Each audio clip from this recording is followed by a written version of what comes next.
DocuSoap er en serieform, som ligger tæt op ad tv-dokumentaren, men den indeholder flere følelser og affekter.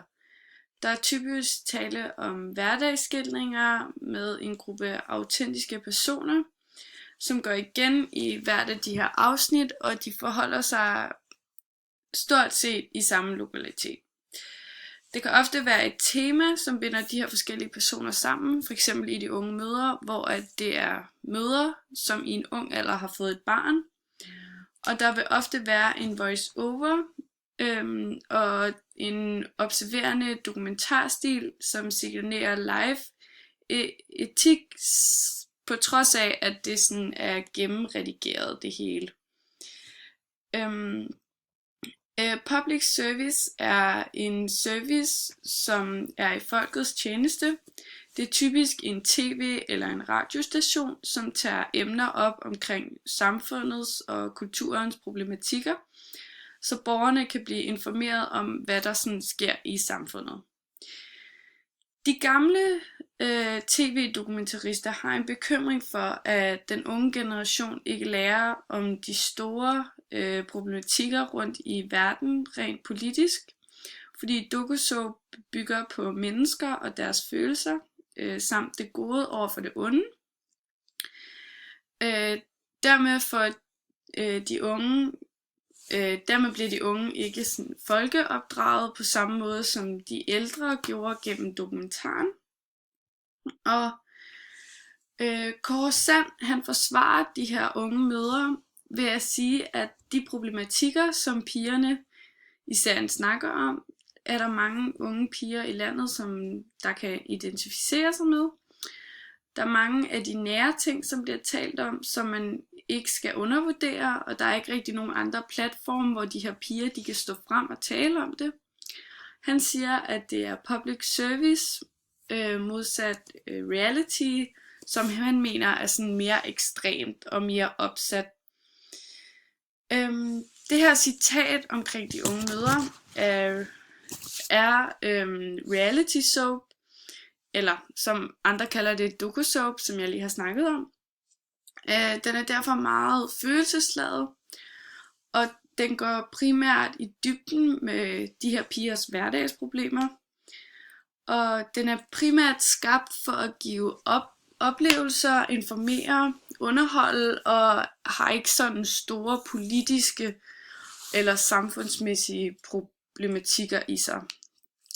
Gennem hele serien er der en voice-over, som opsummerer, eller som bringer nye emner op, som indleder og som afslutter hele serien. På den måde får vi kendskab med den indre synsvinkel hos personerne, også i form af, at de skal sætte ord på deres følelser og tanker, og dermed får vi sådan indblik i deres personlige historie. Den er bygget op af både den observerende og den autoritative genre, så det vil sige, at vi har en blandingsgenre. Der ønskes både, at seeren kommer så tæt på personerne som muligt gennem kameraet.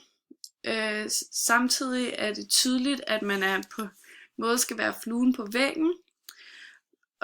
Men det er vigtigt, at fortælleren ikke overtager, men at det er personerne selv, som fremstiller sig selv og forklarer om sine problemer også.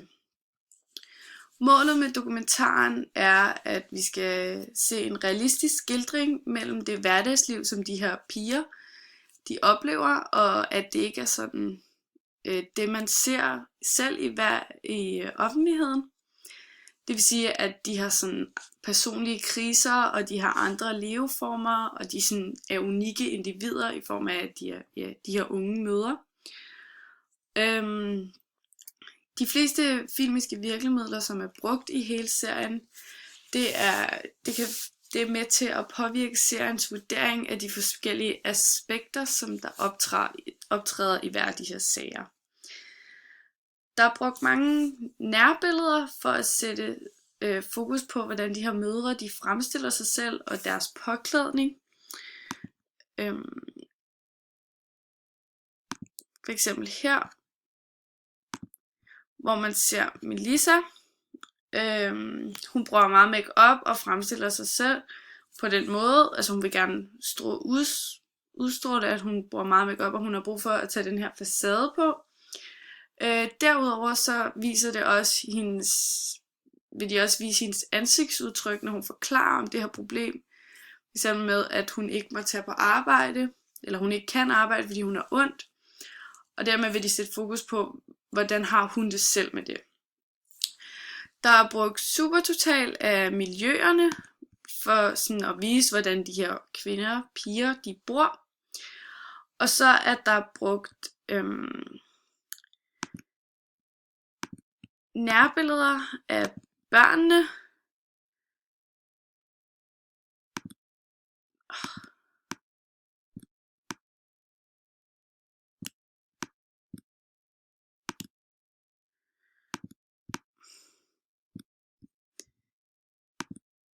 Der, for at fokusere på barnets reaktion og for at påvirke seerens tankegang, og så de kommer til at tænke på, hvordan den her situation, eller det her problem, det vil påvirke barnet i fremtiden. Der er brugt stativ til kameraet, når der laves interviews, men alle andre steder er der brugt håndholdt kamera. Der er neutral lyssætning, og der er brugt reallyd for at skabe naturlige omgivelser, men så også asynkron lyd i form af den her voice-over, som forklarer og opsummerer. Hele serien, eller hvert afsnit, er bygget op af berettermodellen, hvor vi bliver informeret om et centralt problem. Så er der en optrapning, et point of no return, et klimaks og en udtoning, hvilket er en fiktionskode. For eksempel er, at man får at vide, at Melissa hun kan ikke komme på arbejde, fordi hun har ondt, og hun er bange for, at hun har fået en bækkenløsning. Så er hun på vej til lægen. Point of no return er, at vi får at vide, at hun har bækkenløsning. Klimaks er, at hun sidder derhjemme, og hun kan ikke, og hun er sammen med sin veninde, og hun kan ikke gøre noget. Det er hendes veninde, som skal gøre alt det huslige arbejde for hende.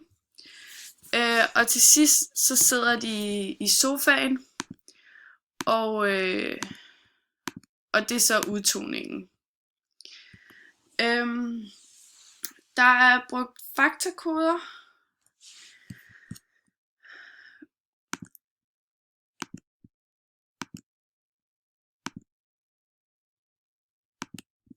Som I kan se her, for at informere seeren om, hvilke personer det er, og det giver et indblik af, at det er virkelige personer, vi har med at gøre.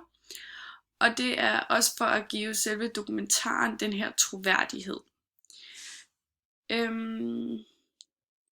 Jeg vil ikke sige, at det på den måde er public service det her, fordi at det er problemer, men det er ikke sådan store samfundsproblemer, som alle borgere behøver at vide noget om. Det går ud til en speciel målgruppe, som er de her unge mødre, og derfor kan det være en service for dem. Men det er ikke på den måde en public service, at det går ud til hele samfundet.